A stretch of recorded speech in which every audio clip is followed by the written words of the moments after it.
Welcome back, everybody. It's your time to EdUp on the EdUp Experience podcast, where we make education your business. This is Dr. Joe Salustio back with you on another episode of the EdUp Experience. And I have to tell you, every time I now conduct one of these podcast episodes and I look back that we've conducted now over 1,200 of these episodes or close to it, with over 400, maybe closer to 425 college and university presidents and over 500,000 plays of this podcast. It is just crazy to think about the impact and the number of people we've had on, not only as guests, but as guest co-hosts, really bringing so many opinions to the table and being able to highlight universities that simply do good work and the leaders that are behind that work.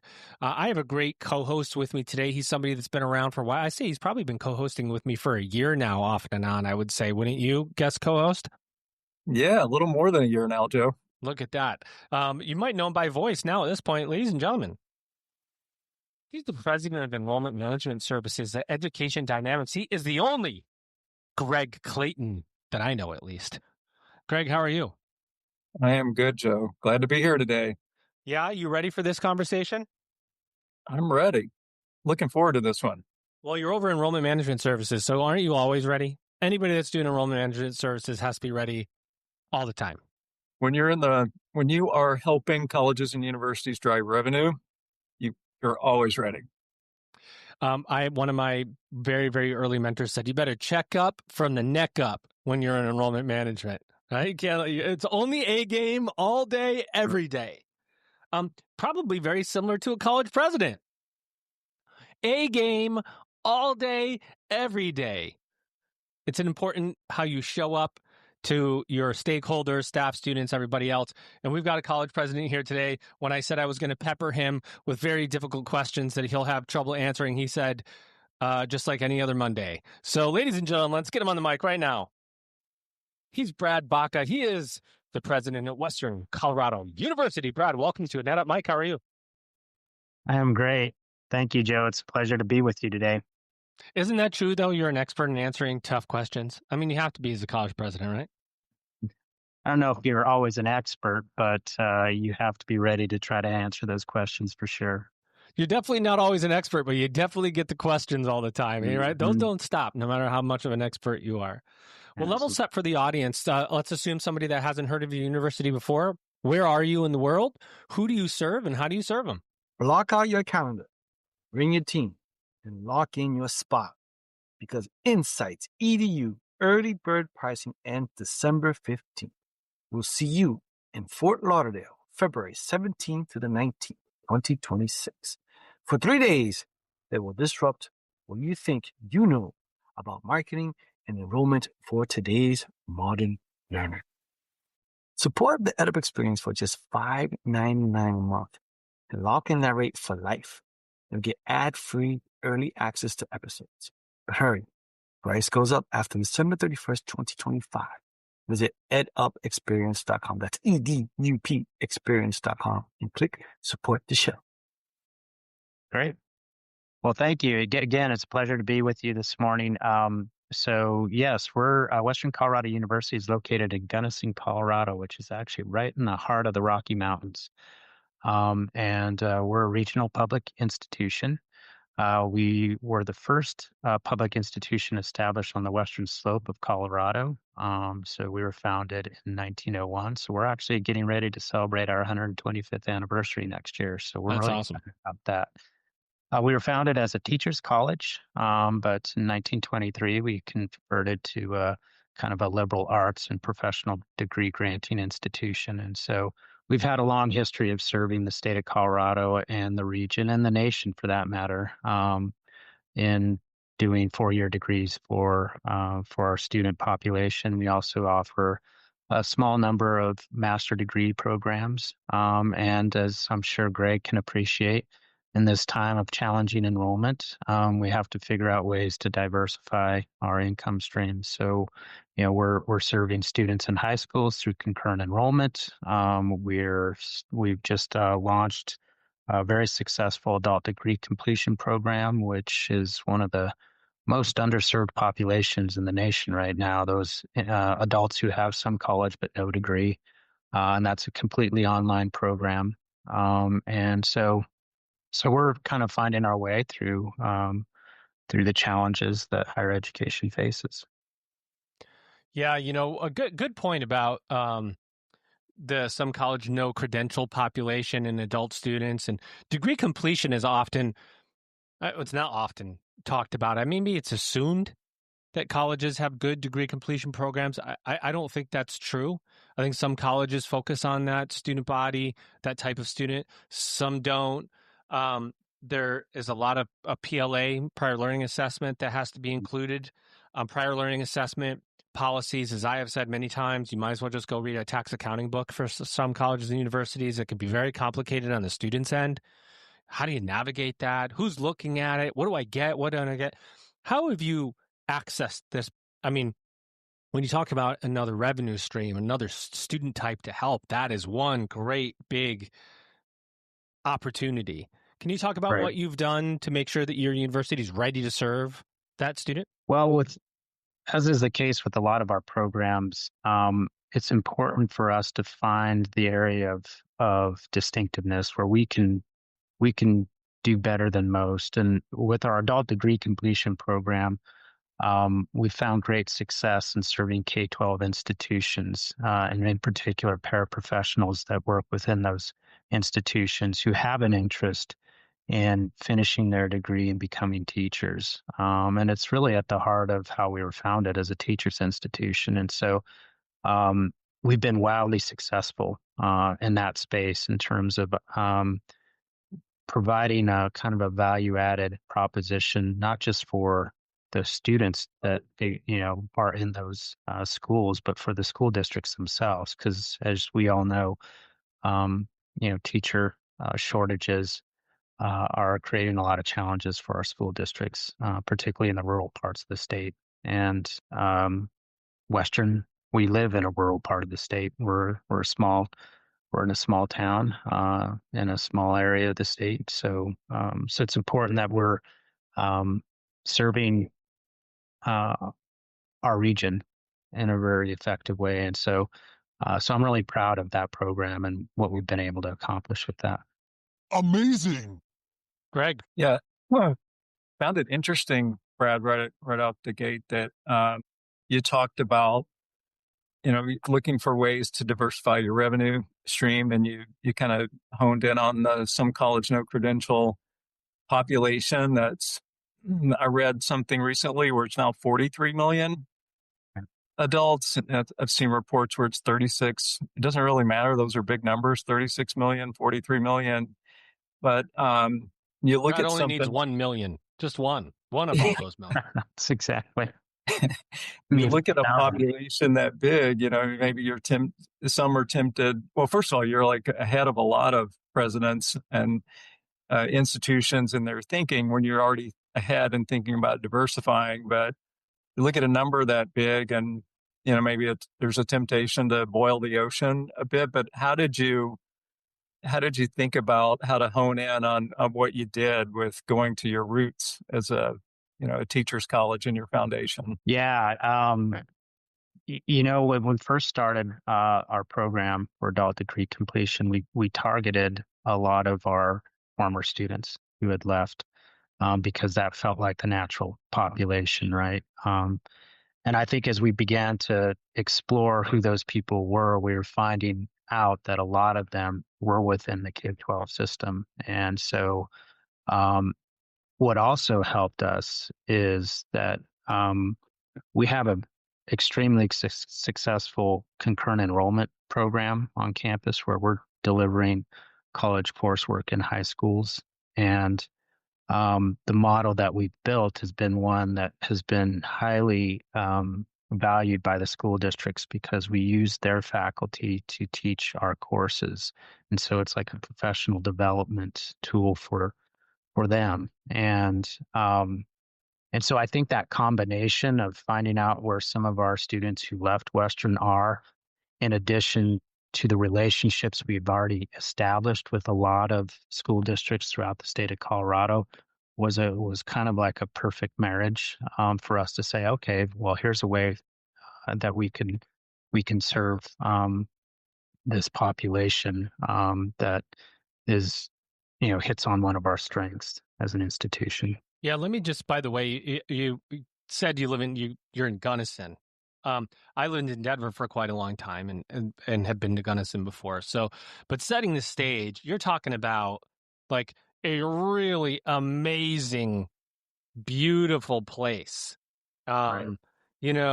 Fishing and hiking and I mean, just the outdoor life. For anybody that thinks about Colorado that hasn't been to Colorado, that's probably what they think of, either that or the movie Aspen Extreme. Like those are the two things you think about when you think Colorado if you've not been there before. And in Gunnison, it's beautiful. And for students that are looking for, I'm imagining that you have a lot of students that are looking for this open space lifestyle with nature and being able to have outdoor activities literally year round. Can you talk about some of the allure of what Western Colorado University has to offer students? Yeah, absolutely. Yeah, and you hit it right on the head, Joe.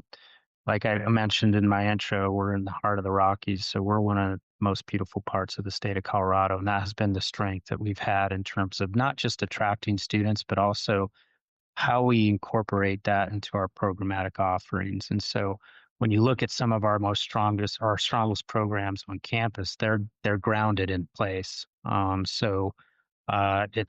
the natural and environmental sciences that are some of our larger programs. It's when we think about doing graduate programs, we think about how we leverage our location. So we don't just have an MBA program, we have an outdoor industry focused MBA program.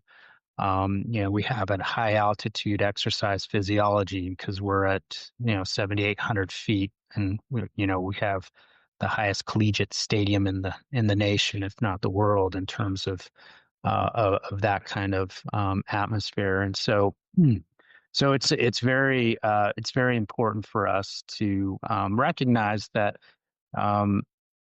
where our location, a lot of people might view it as a weakness because we are remote, we're hard to get to, but we're worth it.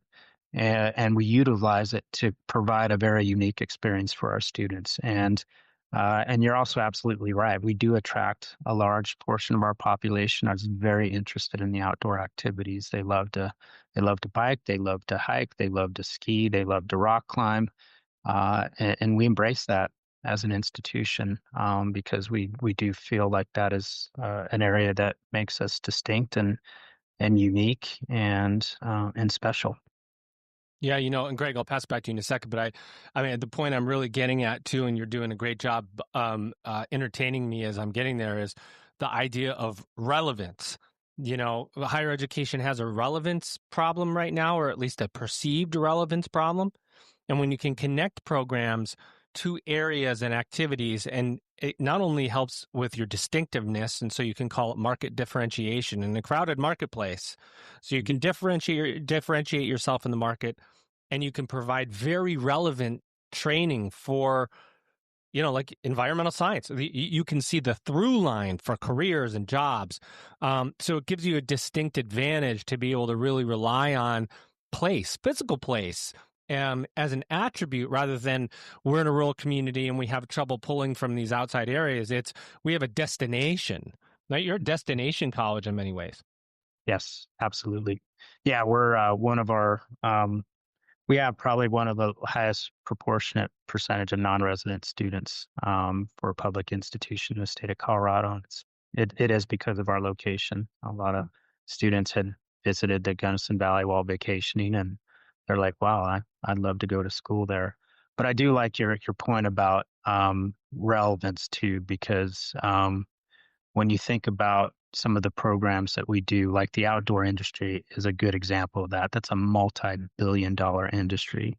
It's something that's very important to the state of Colorado. And so for us to be training and educating students to serve in that industry is helping not just the local economy, it's helping the statewide economy and making, economic viability and vitality for the state. And so yeah, we're very proud of that. And Greg, it's true what they say, Greg, that if you have a beer at 8,000 feet, you're going to feel a little lighter than you felt at sea level. That's true. It's like not that I know that. Yes, we tell people to drink a lot of water, Joe. Oh, is that what it is? Yes. Get more bang for your buck. That's right, exactly. Dollar goes further that way. You got it. So I want to kind of follow up on that, the relevance and value. I think, Brad, you're describing how you can demonstrate value relative to your location and so forth. But, given market conditions and everything, and being a regional public institution, there are a lot of regional public institutions, and you think about where they are in the United States, some of them may have less of a desirable location than being in a beautiful part of the Rocky Mountains and everything. And a lot of presidents, I think, tune into this podcast. How would you advise other presidents to think about that? If what they have is a natural attribute with where they're located, maybe they don't have that. Maybe they're more rural and so forth. How would you advise on that? Yeah, that's a great question. I guess what I would say is, as regional institutions, it's our job to serve our region. So the first thing you really have to get grounded in is, what are the needs of of the regions in which you're located and that you're serving? Because it's highly likely, particularly if you're in a rural setting, that a lot of the students aren't going to go to a metropolitan area to get their education. And so you can serve them by providing them the type of education that fits the needs of the local communities. And I'll give you a good example of something that we just started, and it has been hugely successful because it's been a community effort. And that's a nursing program. We've long talked about having nursing, and the nursing shortages in rural Colorado, as well as any rural part of the nation, is staggering. And so up until the point in which we delved into that, I kept getting told by multiple colleagues, don't go there. It's expensive. It's, finding placements for practicums is going to be challenging. And finally, at some point, between the need that we have just in our local community here in Gunnison and just the interest that existed among the populations that we serve, we pulled the trigger on that, and then it's been wildly successful. We're not having hardly any of these challenges. Now, we haven't officially launched yet, but we're well on our way to it, and we're raising money for it. We're finding grants to support it. The interest within the local and regional hospitals has been super high, and so I would just encourage them to find what are the needs of your region and your local communities that you can serve better than any other institution that may be a flagship in your state or something like that, to do that. So, Brad, you've been president there for a while. Like, I think you were interim in 13, 14 and been plowing through ever since. Is that right? I did serve as the interim, but I just finished my third year as. Okay, so you went off and came back on. Okay, I read that wrong. I'm not often wrong, but 1 a.m. I get it really wrong. That's the way I like to roll. No, that's okay. But you've been in Western Colorado for a while. Is my point, and I guess I'm curious to know how hard you have to advocate for Western Colorado when you're talking about the work that you do at the policy level, which is a big part of what you do, right? I mean, you need funds, you need public support. Is it out of sight, out of mind? How does it really work? And how hard do you have to fight and raise your hand and go, hey, everybody, does anybody know that there's a Western part of the state here that, give us the inside look at how specific that part of the job is for you. If you're afraid of success, this message isn't for you. Every year, higher ed talks about change, but Insights EDU 2026, it's the catalyst. The Modern Learner Report drops here first, revealing how learners are thinking, searching, and deciding right now. Spoiler, most institutions aren't keeping up. 3 days on the beach in Fort Lauderdale, February 17th to the 19th, 2026. Over 65 powerhouse speakers, real strategy, real data, only built for leaders ready to own their transformation. Reserve your spot now at insightsedu.com. Early bird pricing ends December 15th. The EdUp experience has delivered over 1,000 episodes with higher ed leaders from around the world. Now you can support the show for just $5.99 a month and lock in that rate for life when you join before December 31st, 2025. You'll enjoy ad-free early access to episodes. Go to edupexperience.com. That's EDUP experience.com. Click support the show and secure your lifetime rate today. Yes, that's one of the biggest parts of my job, and thankfully my background, I kind of came out of legislative realm and whatnot. So I've had a lot of experience. I've had a lot of relationships that still serve me to this day in this capacity. But yes, it's a huge part of the job because you're right.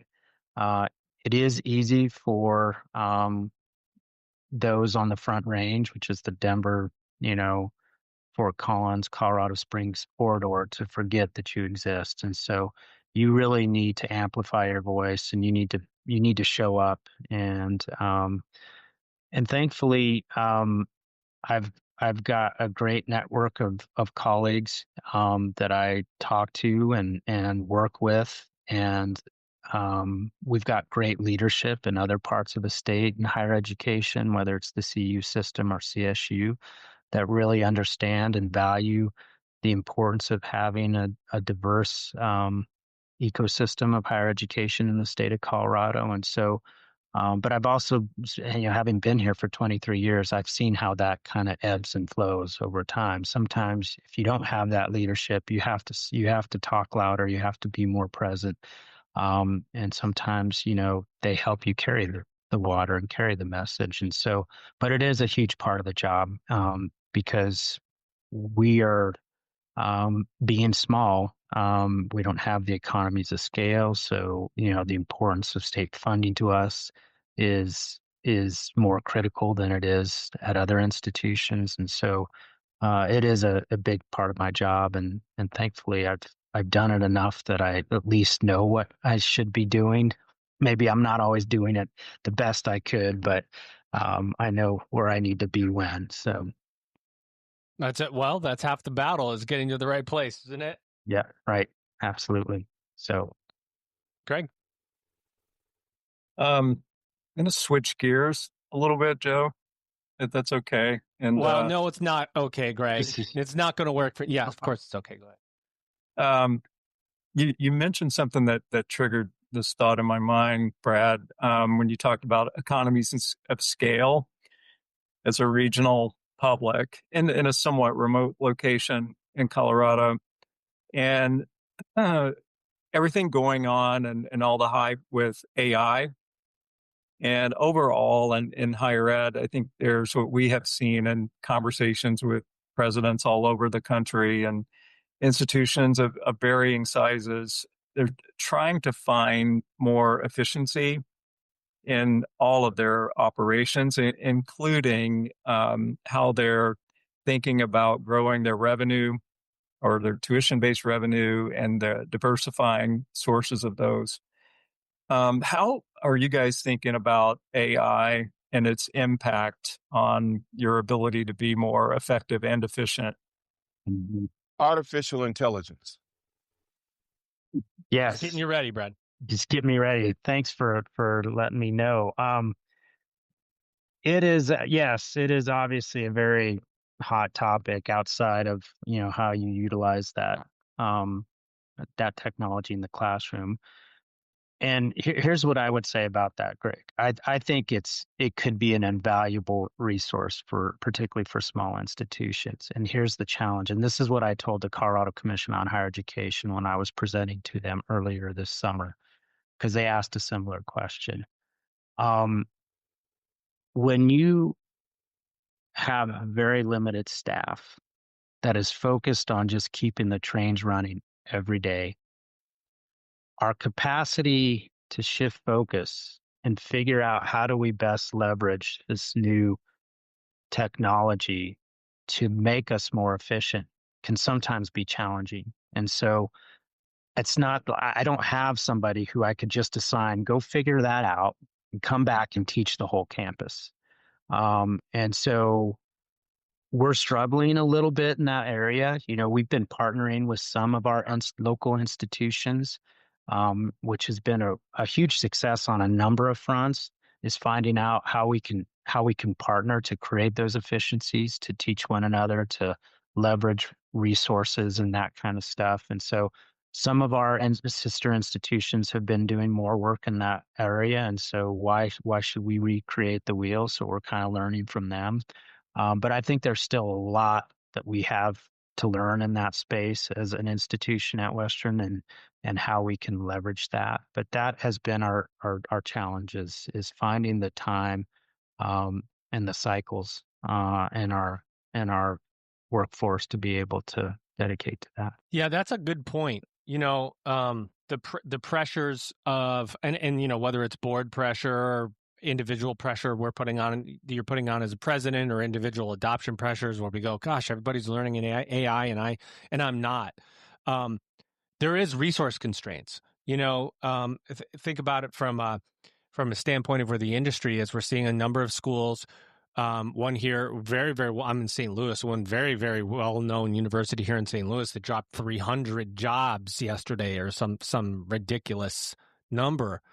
And you go, with declining workforce, because everybody's right-sizing or not adding any workforce at the very least, just having enough people to do the job of serving students, and then to tackle something so massive. It's not like we're just taking on one thing. This is a fundamental, massive, theoretical and tactical thing.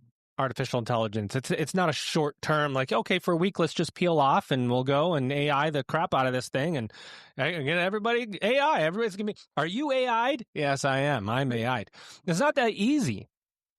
Yeah. And the expectation of adoption, the expectation that universities are able to, because the use cases are there, right?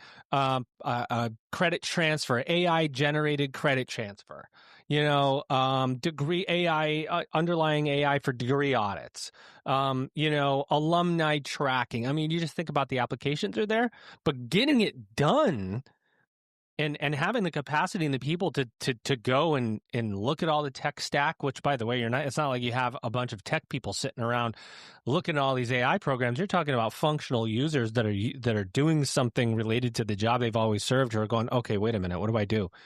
That is a confusing space to be in, Brad, and I'd be curious to know, since you brought it up, what does that look like and feel like for some of your functional users? Do they feel pressure? Are they wondering, like, how do we catch up, or are they feeling behind? Do they feel, is it a shoulder shrug? Is it all the above? I think there's interest in learning for sure, and figuring out how to do their jobs more efficiently. But it's coupled with, how do I find the time to do that?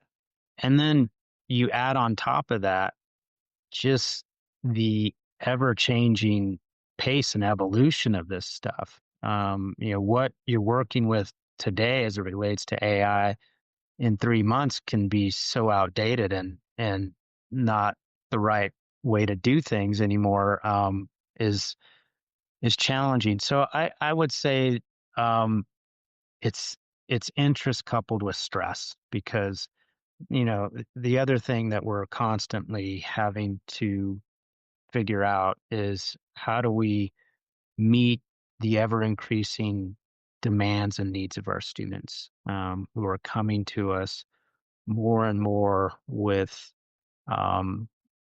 their own challenges and expectations about how we serve them, not just within the classroom but outside the classroom.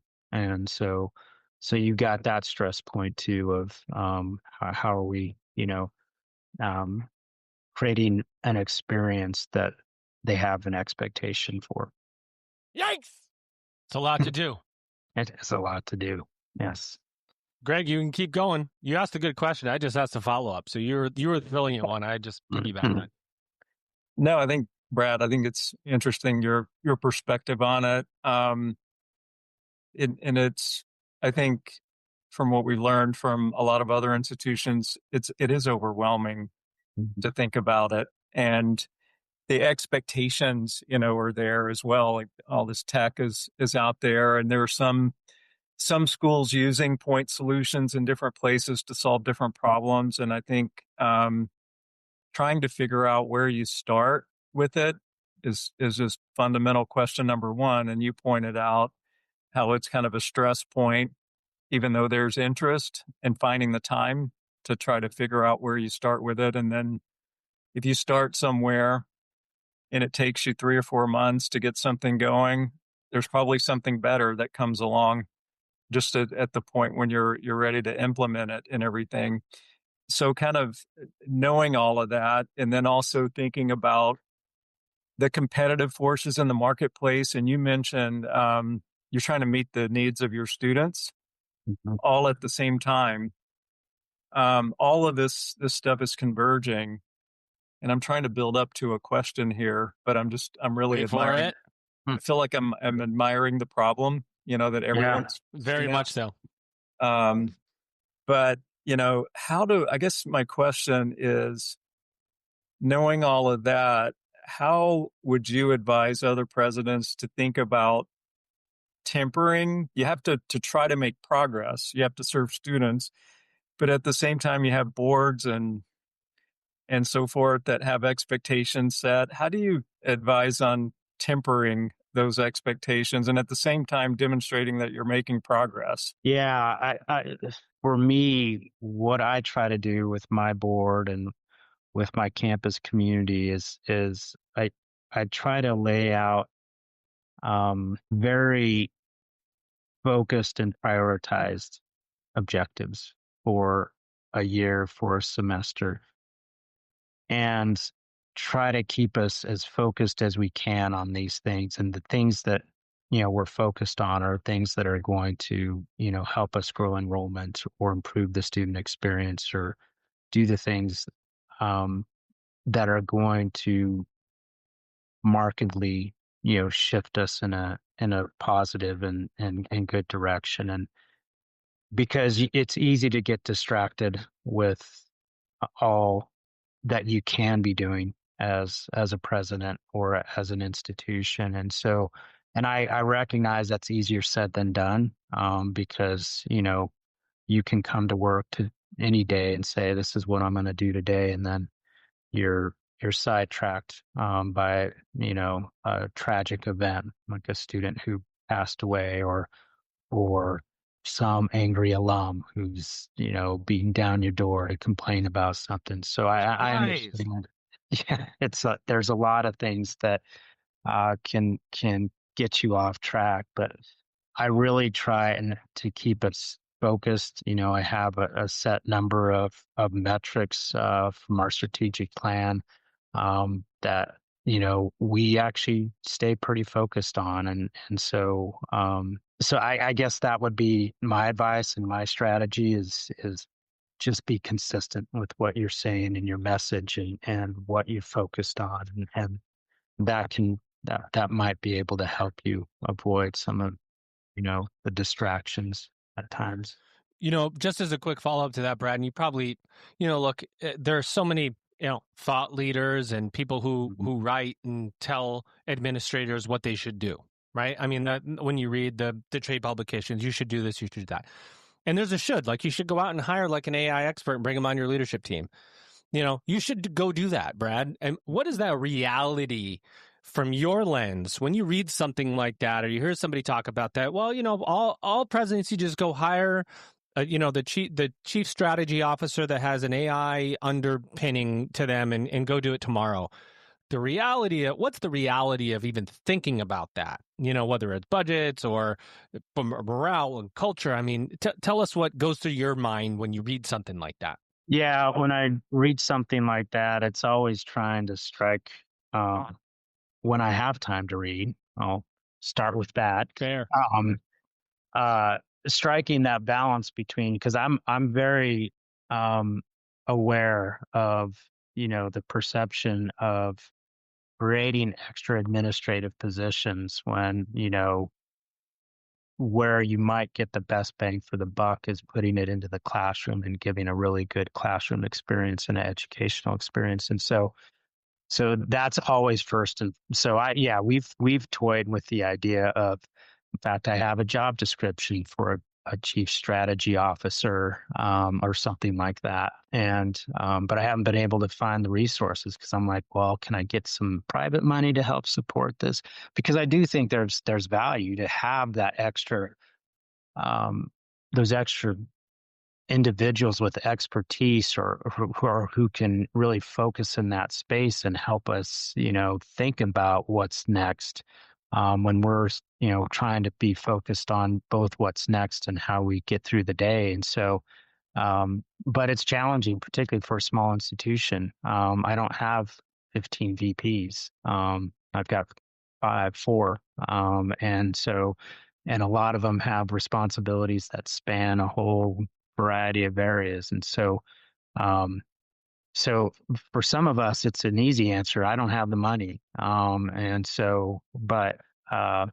But I think I'm also thinking about, all right, how can I leverage resources from other areas to create opportunities to think in different ways and be more, I guess, proactive on strategy or other areas that will help us move the institution. I think that's just an important thing to bring up because it's not as if we have a bunch of administrators and presidents sitting around going, I just don't see the future of the industry moving in that direction. I'm not going to invest in AI or anybody.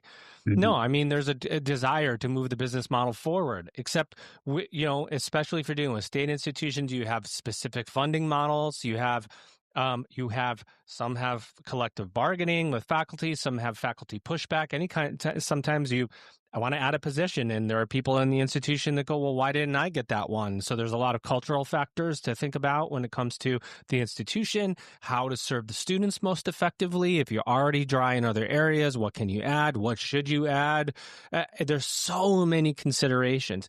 And still this great elephant in the room of technology and AI that's out there. It's just not as easy as it sounds to just whip up a person who's going to solve all those problems. And I think sometimes we, and I have to put myself in this category too, because I write a lot about higher ed and I'd probably write those things and go, this is what colleges should do.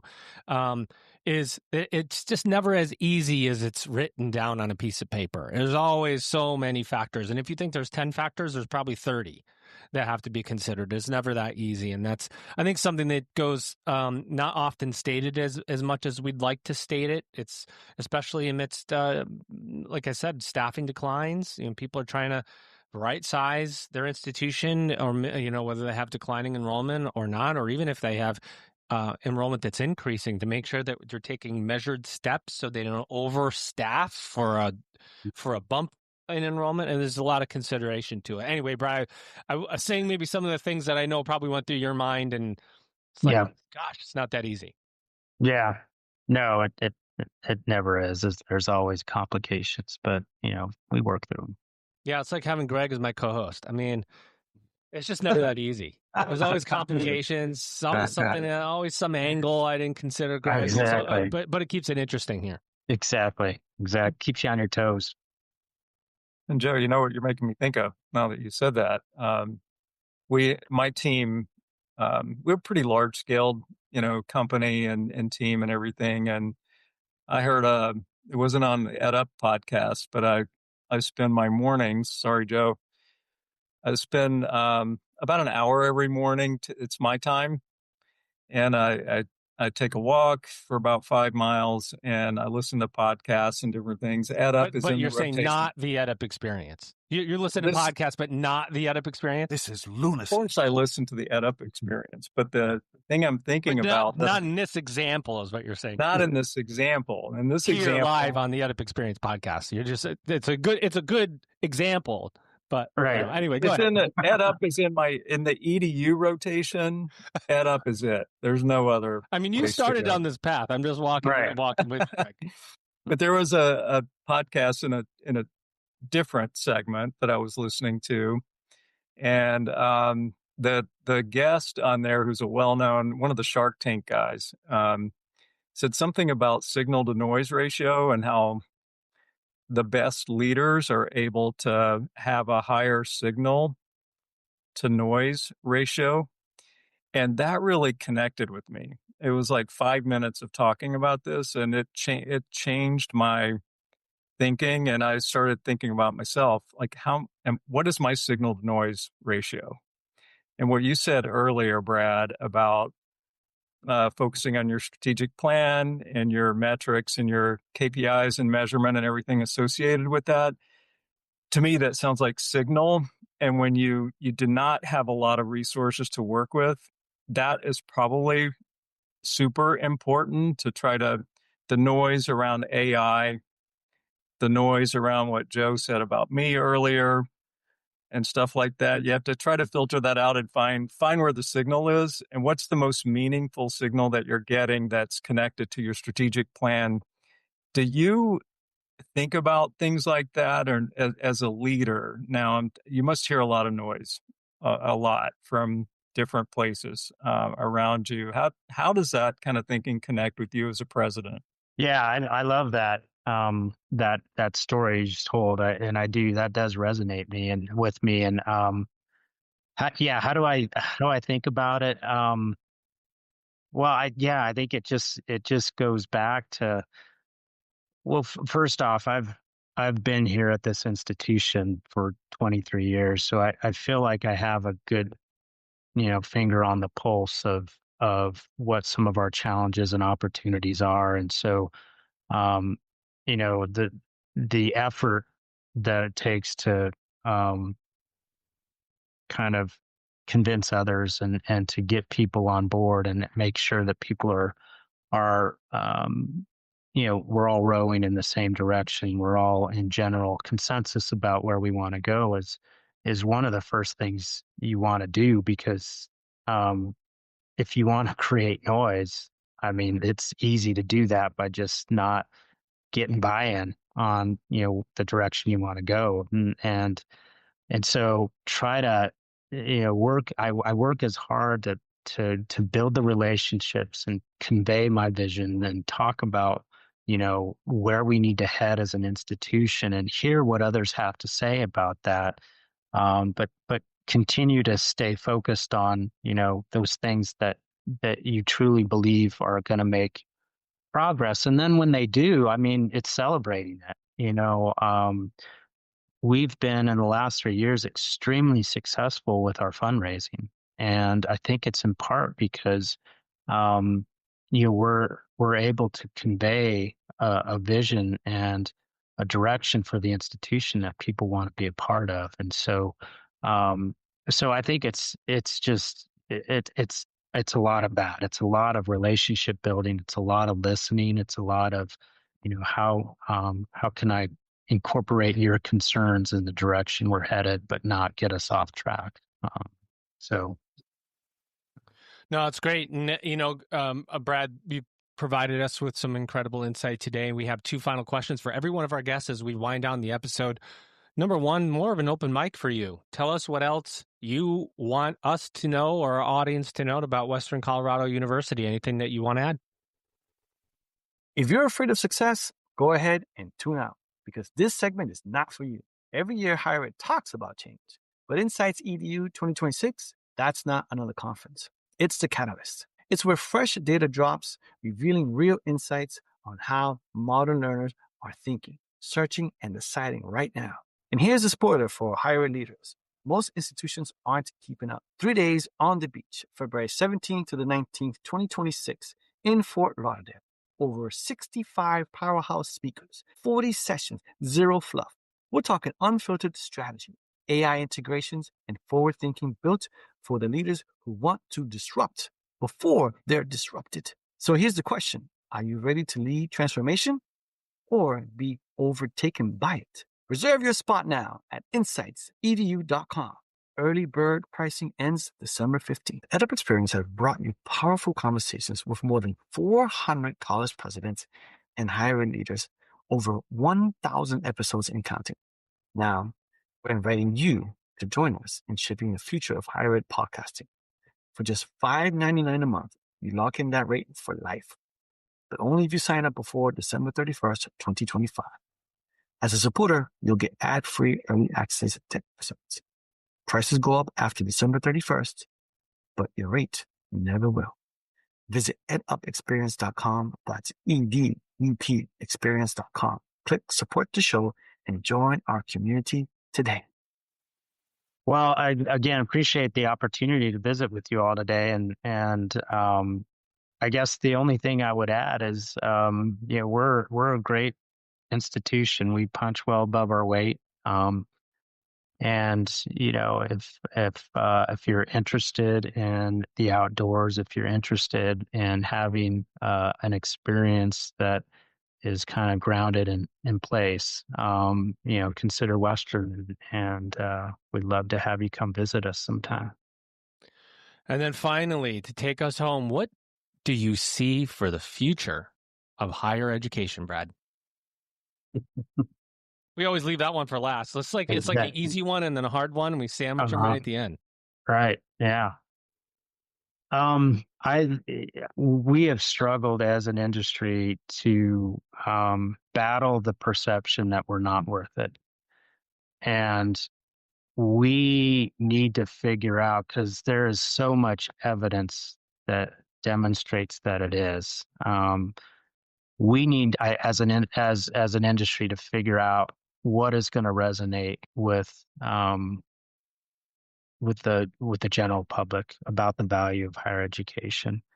And I think we also need to be thinking about how we can't be all things to all people, and that we're going to need to figure out ways to, make our distinctiveness known, and that can also be done through partnerships. And we have a very thriving partnership with CU Boulder on this campus through engineering programs, and so there's a lot of opportunity there too to work together. And I think we're going to have to work together, particularly when there's going to be fewer and fewer students for us that we're going to have access to, just with the demographic shifts. And so I think, conveying the value of higher education, figuring out ways in which we can better partner and leverage partnerships to create long-term sustainability for all institutions are probably some of the key pieces of where the future of higher education needs to go. Wow, so well said. And Greg, before I outro you, and I should have done this on the intro, you kind of got a big conference coming up. I thought, given the state of higher education enrollment, Education Dynamics is really putting on the premier enrollment marketing conference. You want to just give us a couple of nuggets for anybody that's listening to take away if they're interested? Sure. Thank you, Joe. We have a conference coming up in Fort Lauderdale called Insights EDU. Where EdUp will be there live. It's a significant conference. I think it's the only conference in higher ed really focused on the adult learner market, or the modern learner market, as we call it, which is not really age relevant anymore. We call modern learners, or they're ageless now. But that conference will be in February in Fort Lauderdale, as I mentioned earlier. You can go to our website, educationdynamics.com.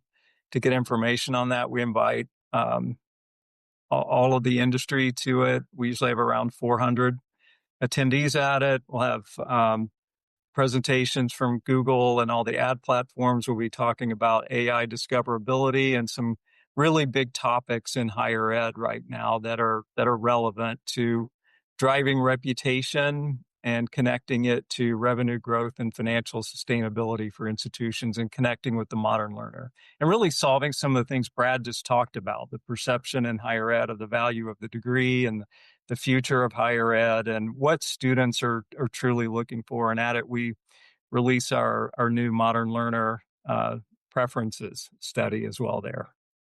Great. No, I think that's great to round us out. And Greg, you've been, as I said, you've been a frequent, good co-host. You've been a good co-host. You have. You show up. You're here on time. You don't make any mistakes. You're good on camera. You have a face made for radio, just like me. But I do appreciate you, and we're going to, as you said, EdUp, the EdUp experience will be live at Insights EDU for a third straight year, talking to people about what's going on in higher ed, and we're excited to see you there, Greg. Ladies and gentlemen, he's Greg Clayton. He's president of Enrollment Management Services at Education Dynamics and sometimes co-host here at the EdUp Experience. Greg, thanks for being here. Brad, thank you for being here, most of all, our guest of honor. We hope you had a good time amidst this conversation. It's good to sort of let it fly a little bit and talk about some good things, isn't it? Yeah, absolutely. No, this has been a great pleasure. I appreciate you reaching out, and I'm glad I was able to join you.